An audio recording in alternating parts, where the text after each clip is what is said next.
नमस्कार. अध्ययन स्पर्धा परीक्षा हेल्प डेस्क या आपल्या यूट्यूब चॅनलवर मी पुन्हा एकदा सर्वांचं सहर्ष स्वागत करत आहे.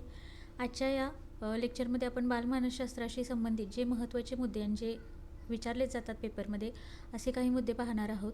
या चॅनलवर आपण स्पर्धा परीक्षेशी संबंधित सर्व माहिती देण्याचा प्रयत्न करत असतो आणि तलाठी भरती असेल, पोलीस भरती, कंबाईन, गट ब, गट क, MPSC असेल, त्याच्यानंतर तलाठी असेल, त्याच्यानंतर TCS, IBPS याद्वारे घेतल्या जाणाऱ्या ज्या काही सरळ सेवा एक्झाम असतील त्या सर्व एक्झामसाठी उपयोगी पडणारा सर्व डाटा आपण मोफत देण्याचा प्रयत्न करत असतो. त्यामुळे काय करा, तुमचे कोणी मित्रमैत्रिणी असतील त्यांच्यापर्यंत हा डाटा नक्की पोहोचवा. त्याच्यासाठी तुम्ही या चॅनलची लिंक तुमच्या ग्रुपमध्ये नक्की शेअर करा. तर पहा, जे काही मी मुद्दे काढून देत आहे ते अगदी परीक्षेच्या दृष्टिकोन खूपच उपयोगाचे आहेत. तुम्ही पाहिजे तर शॉर्ट्स पाहू शकताय, त्याच्यानंतर आपले जे काही व्हिडिओ पडलेले आहेत ते पाहू शकताय. तर आपण आज काय करू, बालमानसशास्त्राचे आपण मुद्दे पाहू. तर बालकाचा विकास. आता विकासाचे प्रकार पहा, त्याची वैशिष्ट्ये आणि उदाहरण. आता विकासामध्ये कोणता कोणता विकास होत असतो पहा. शारीरिक विकास, त्याच्यानंतर आहे बौद्धिक विकास, भावनिक विकास आणि कोणत्या प्रकारचा विकास होत असतो तर सामाजिक विकास. आता शारीरिक विकासामध्ये नक्की काय होतं पहा, वैशिष्ट्ये. तर मुलांची उंची, वजन, स्नायू, शरीररचना वाढते आणि याचं उदाहरण काय तर बालक चालायला शिकणे. हे विकासाच्या कोणत्या प्रकारापैकी आहे तर शारीरिक विकास. त्याच्यानंतर पहा बौद्धिक विकास. याच्यामध्ये काय होतं तर विचार, स्मृती, तर्कशक्ती विकसित होते. त्याच्यानंतर याच्यामध्ये उदाहरण काय येतं पहा, समस्या सोडविणे. असं जर प्रश्न आला तर समस्या सोडविणे या विकासाच्या कोणत्या प्रकारामध्ये मोडतं तर हे वाक्य बौद्धिक विकास या गटामध्ये मोडतं.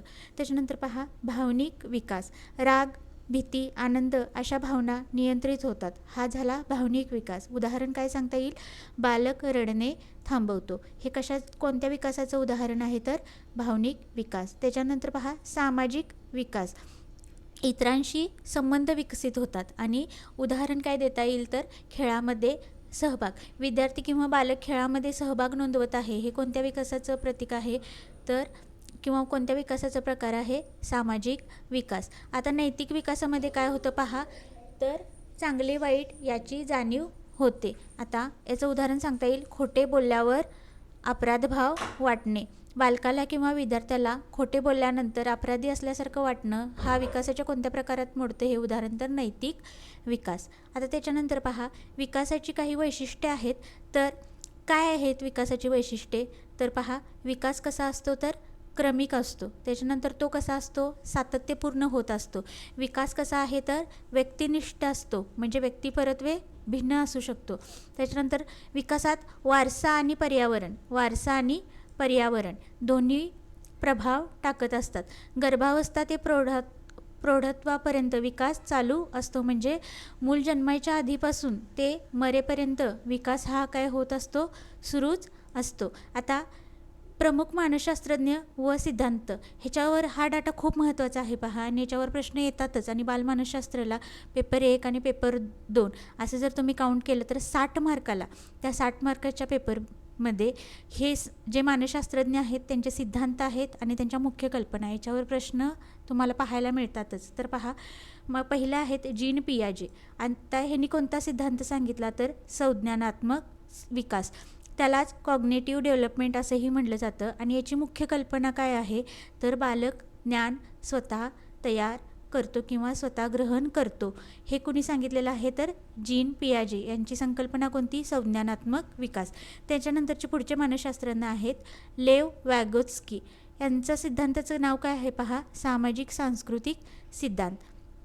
आणि यालाच ZPD व स्कॅफोल्डिंग संकल्पना असंही म्हटलं जातं. त्याच्यानंतर पहा एरिक एरिक्सन यांची संकल्पना कोणती आहे तर मनोसामाजिक विकास. आणि एरिक्सन यांनी काय सांगितलं तर जीवनाचे मुख्य किती टप्पे आहेत, 8 टप्पे आहेत, असे कोणत्या मानसशास्त्रज्ञाने मांडलं तर एरिक्सन. त्याच्यानंतर पुढचे मानसशास्त्रज्ञ आहेत पहा सिगमंड फ्राईड.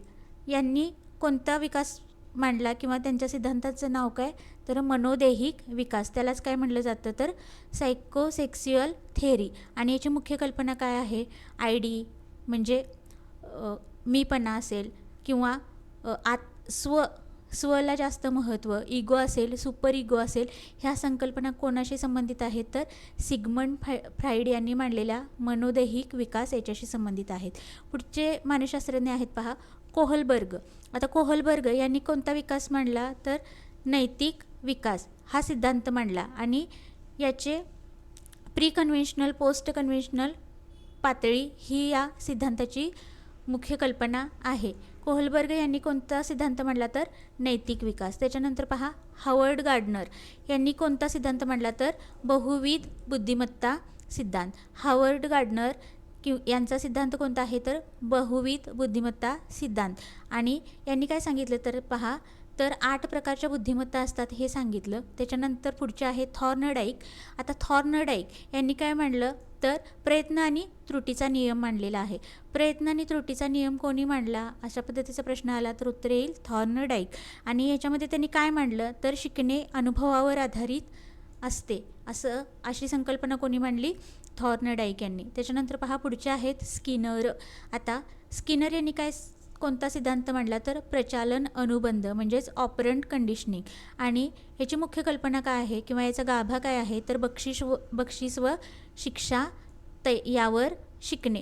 विद्यार्थ्याला एखादी बक्षीस किंवा त्याने अभ्यास नाही केला तर शिक्षा दिली जाते, या गोष्टींवरून विद्यार्थी शिकत जातो अशी संकल्पना कोणी मांडली तर B.F. स्किनर. त्याच्यानंतर पुढचे येतात पहा पावलॉव. आता यांनी काय सांगितलं तर प्रत्यक्ष अनुबंध क्लासिकल कंडिशनिंग हा सिद्धांत मांडला आणि ह्याच्यामध्ये त्यांनी घंटी व कुत्रा याच्यावर प्रयोग केलेत. पहा कुत्रा आणि घंटीचा प्रयोग कोणाशी संबंधित आहे तर पावलॉव यांच्याशी संबंधित आहे.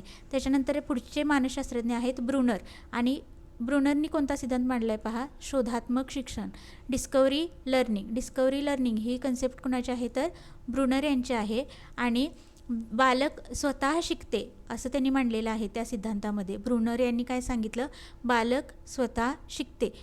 त्याच्यानंतर पुढं आता पहा शिक्षणाचे मानसशास्त्रीय तत्त्वे. आता शिक्षणाचे मानसशास्त्रीय तत्त्वे काय आहेत तर शिक्षण कसं असतं तर बालकेंद्रित असावे. त्याच्यानंतर शिक्षण अनुभवाधारित व सक्रिय असावे. प्रत्येक बालकाची शिकण्याची गती वेगळी असते. शिक्षकाने स्कॅफोल्डिंग देऊन मार्गदर्शन करावे. बालकाचे पूर्वज्ञान महत्त्वाचे आहे. आता प्रेरणा. आता प्रेरणेचे प्रकार पहा 2 प्रकार पडतात अंतर्गत प्रेरणा आणि बाह्य प्रेरणा. आता अंतर्गत प्रेरणेचा अर्थ होतो स्वतःच्या आवडीमुळे शिकणे आणि याचं उदाहरण आहे नवीन गोष्ट समजून घेणे. दुसरा प्रकार आहे बाह्य प्रेरणा आणि याचा अर्थ काय होतो तर बक्षीस किंवा शिक्षा यामुळे शिकणे.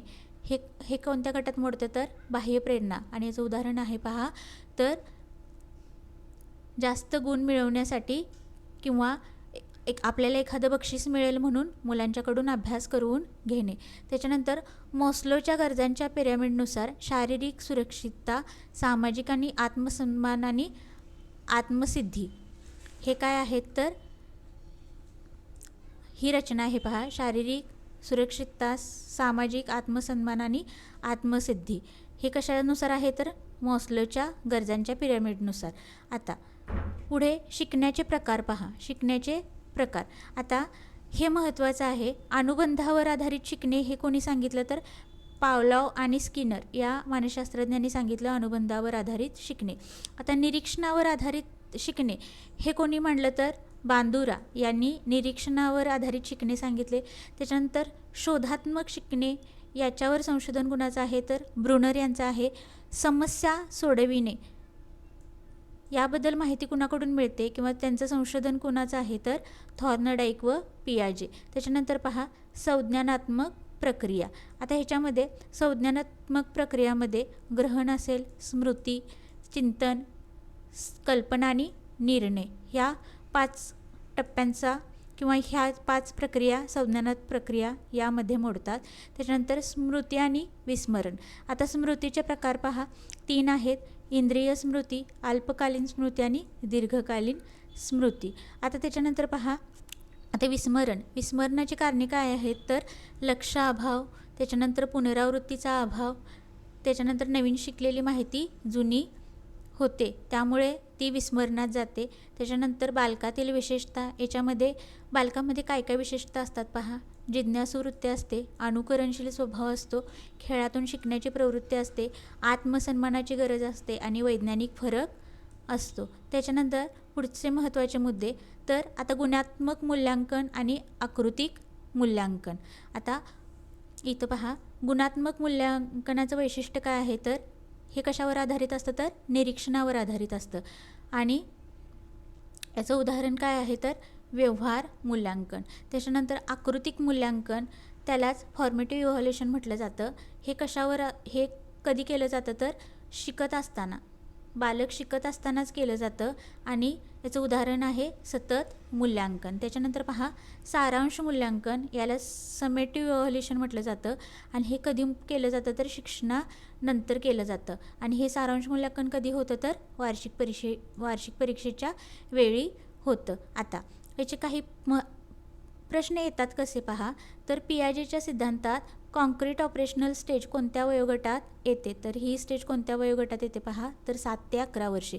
ZPD ही संकल्पना कोणत्या मानसशास्त्रज्ञाशी संबंधित आहे, असा जर प्रश्न आला तर त्याचं अचूक उत्तर येईल वायगोत्स्की. त्याच्यानंतर मोस्लोच्या गरजांमध्ये सेल्फ ॲक्च्युलायझेशन कोणत्या स्तरावर येते, तर सर्वोच्च स्तरावर येते. त्याच्यानंतर पहा, ट्रायल अँड एरर सिद्धांताचे जनक कोण आहेत, तर थॉर्नडाईक आहेत. आणि स्कॅफोल्डिंग म्हणजे काय, तर शिक्षकाचे मार्गदर्शन जे शिकणाऱ्याच्या क्षमतेनुसार कमी जास्त केले जाते, त्यालाच काय म्हटलं जातं, तर स्कॅफोल्डिंग असं म्हटलं जातं. हा स्कॅफोल्डिंग खूप महत्त्वाची टर्म आहे पहा, ही ह्याच्यावर बरेच प्रश्न येतात.